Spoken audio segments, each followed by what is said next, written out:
ada perspektif, ada pandangan bahwa kalau tadi kita menyebut bencana itu karena hakikatnya menyusahkan kita, ada pandangan bahwa sebenarnya yang kita sebut menyusahkan itu, yang kita sebut merusak mungkin, yang kita sebut menghancurkan itu, hakikatnya adalah kebaikan. Bagi kaum agamawan tertentu, ada yang berpandangan bahwa bencana ini kan ketetapan Tuhan. Segala yang ditetapkan oleh Tuhan, insya Allah itu adalah kebaikan. Gempa, tsunami, gunung meletus itu hakikatnya adalah kebaikan. Kita saja yang kurang mampu membacanya sebagai sebuah entitas kebaikan. Kita sering tertipu oleh fenomena alam, kemudian kita baca itu sebagai kejahatan dan merusak, kemudian kita anggap dia sebagai keburukan. Padahal ada perspektif bahwa hakikatnya semua yang dari Tuhan itu ya kebaikan. Misalnya Gunung Merapi yang meletus, gunung api yang meletus itu kebaikannya kan kelihatan. Dia memuntahkan material, mineral, menghasilkan kesuburan tanah. Misalnya hari ini virus corona. Virus ini kan membuat kita kemudian mengambil jarak dari kehidupan kita sehari-hari. Oh, ini menurut saya kesempatan luar biasa, karena selama ini kita selalu kesulitan untuk mengambil jarak dari kesibukan, dari rutinitas kita sehari-hari. Nah, adanya virus corona ini ternyata membuat kita punya kesempatan luas, kesempatan besar untuk mengambil jarak, melakukan muhasabah, melakukan refleksi, untuk pada saatnya nanti kita kembali ke dalam kehidupan rutin kita dengan kualitas diri, kualitas hidup yang lebih baik. Jadi ternyata ada rahasia kebaikan di setiap bencana.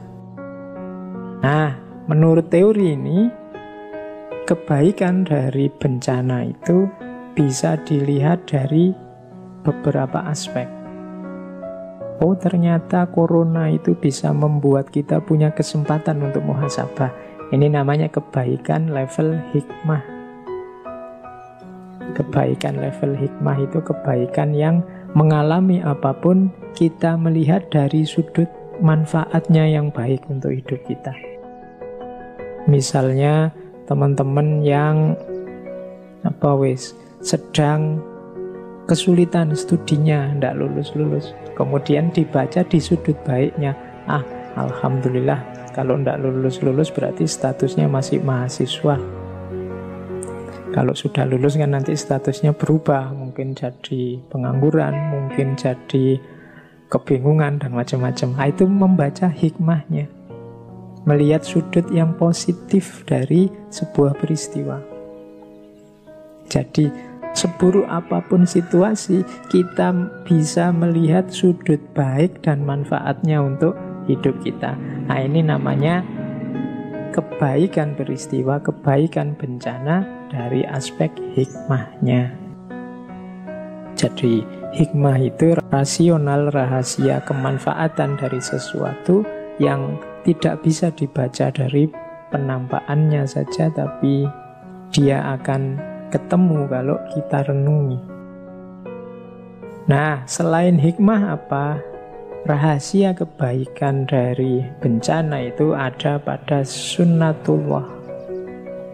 Jadi sunnatullah itu keniscayaan hukum alam yang ditetapkan oleh Allah dulu sejak zaman azali. Jadi mengapa ada banjir, mengapa ada gunung meletus, mengapa ada angin topan dan macam-macam, itu semua kalau teman-teman melihat ke ranah sains, bisa dijelaskan, ada logikanya. Ada rumus-rumus saintifiknya. Dan rumus-rumus itu kita menyebutnya sunnatullah, itulah hukum Allah, itulah hukum alam.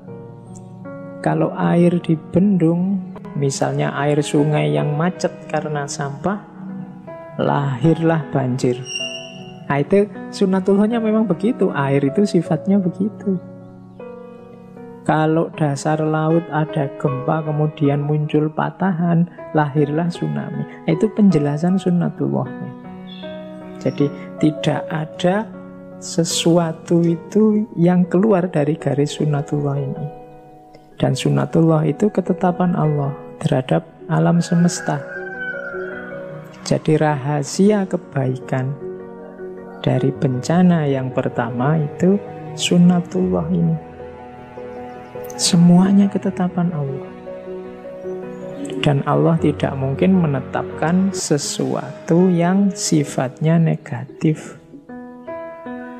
Hanya mungkin nanti respon kita yang kurang tepat, sehingga rasanya peristiwa yang semula netral itu jadinya negatif. Jadi paradigma sunnatullah itu menyatakan bahwa hukum alam ada rumus-rumusnya, ada pola-polanya. Manusia yang diberi akal silahkan membaca dan menyikapi pola-pola sunnatullah itu.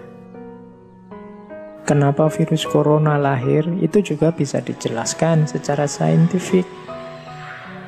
Dan gunung, kemudian laut, kemudian sungai, kemudian virus, itu kan tidak secara sengaja, secara sadar ingin menyakiti kita.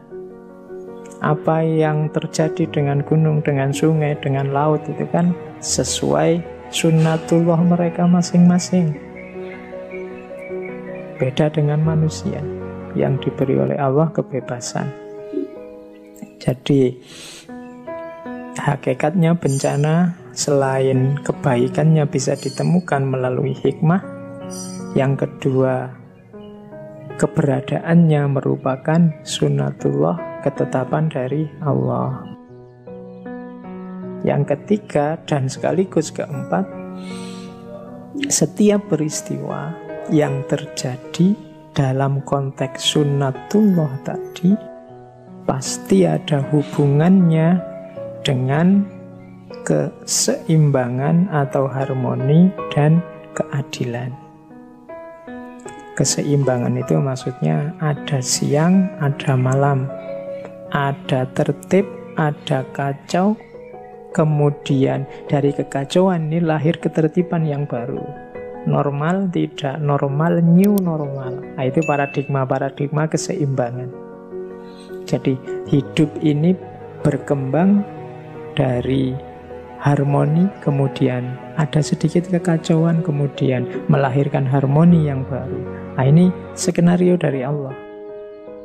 Jadi bagian dari sunnatullah tadi adalah keseimbangan.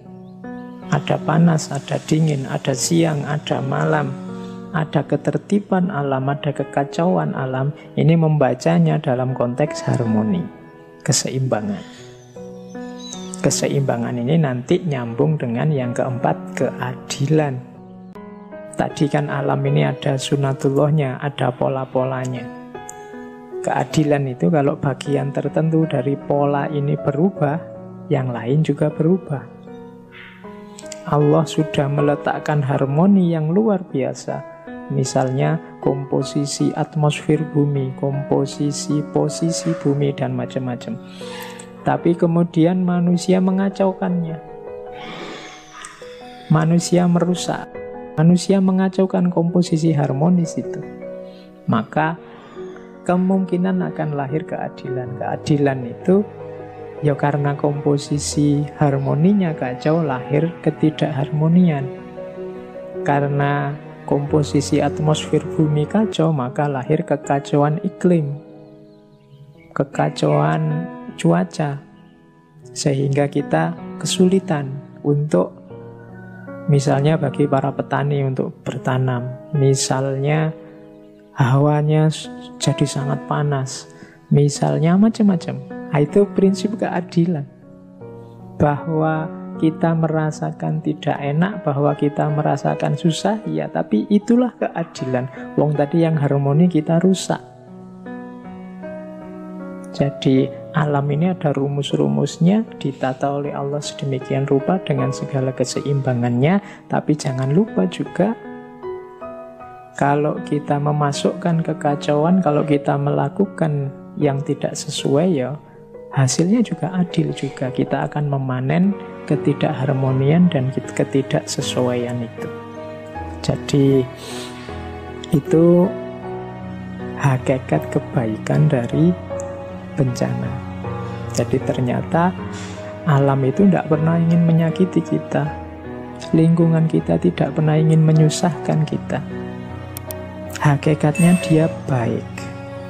Tapi jangan lupa, kalau kita memasukkan, kalau kita memberikan, mengacaukan harmoni ini, ya kita akan ketemu dengan keadilan. Kita rasakan sendiri ulah kita.